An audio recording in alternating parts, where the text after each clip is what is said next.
Така, значи, како што знаете, Народниот правобранител има надлежност да ги посетува затворите и воспитно-поправниот дом во државата во било кое време со тимот со кој што располага. Тоа ни го дава законот, правото на законот. Осудените и затворените лица имаат право да се обратат до нас, до Народниот правобранител, на неколку начина. Значи, имаме ние сандачења на кои што пишува Народен правобранител во секоја затворска институција, значи во секој казнено поправен дом и затворите во државата. Осудените лица доставуваат, тимот оди еднаш неделно во сите затвори, ги отвара сандачењата, ги зема преставките во истиот момент доколку ги прелистува и ги чита, значи може да поразговара, да ги викне на разговор и да разговара со нив. Другиот начин е стигаат преку имейл, значи доколку се во можност, или телефонски, затоа што тука не имаме дежурни екипи секој ден. Од 8 до 16 часот, значи имаме дежурства, се примаат и телефонски, се доставуваат, се архивираат и стигнуваат кај нас, значи конкретно до кај мене. Во истиот момент се прераспределуваат и тимот за ден-два оди, значи на лице место повторно во затвор и на тој начин се запознава со содржината и со проблемите со кои што ни таму се сретнуваат.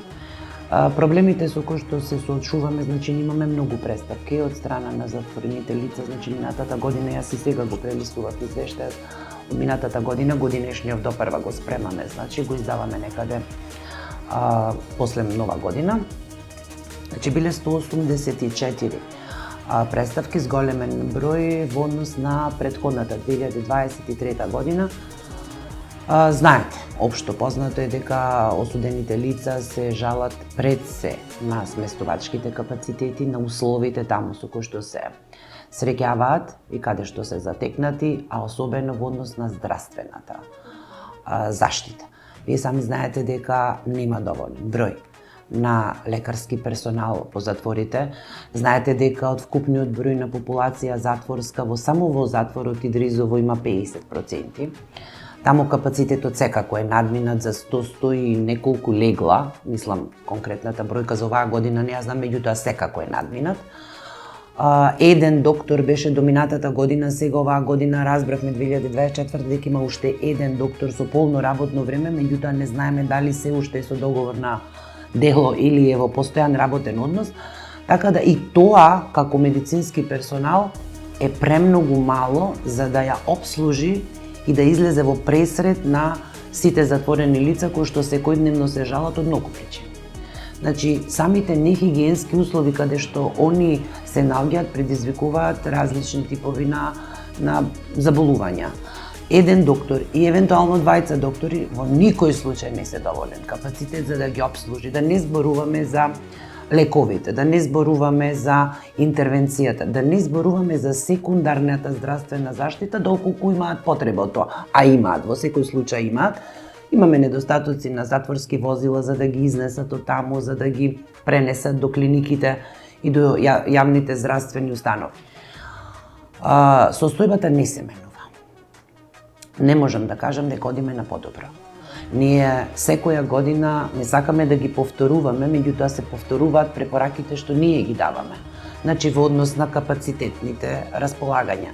Значи немаме доволен број на легла, немаме чисти душеци, немаме чисти перници, немаме хигиена, никаква хигиена. И самиот факт што е пренатрупано доведува до тоа за во одредени затворски кели да имаме многу повеќе луѓе него што предвидуваат меѓународните стандарди. Вие знаете дека според меѓународните стандарди на 4 метри квадратни по особна колективно сместување треба да биде сместено едно лице. Значи, еден осуденик треба околу себе да има 4 метри квадратни располагање. Ние тимовите често, дури јас кога одам среќаваме дури по 16 и 17 луѓе во една просторија.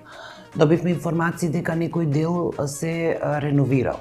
Бев јас лично во реновираното оделение, искрено ви кажам, прашав дали ме донесовте во реновираното ново оделение, не видов ништо реновирано, може би и нешто било. Еве да кажам дека и се реновирал. Самиот факт што стојат по 15, 12, 14 луѓе, нехигиената, недоволната грижа за својата хигиена таму си го прави своето. Понатаму представки имаме по однос на од овие причини, по однос на меѓусебни конфликти, што настануваат од толку многу луѓе во еден затворен простор.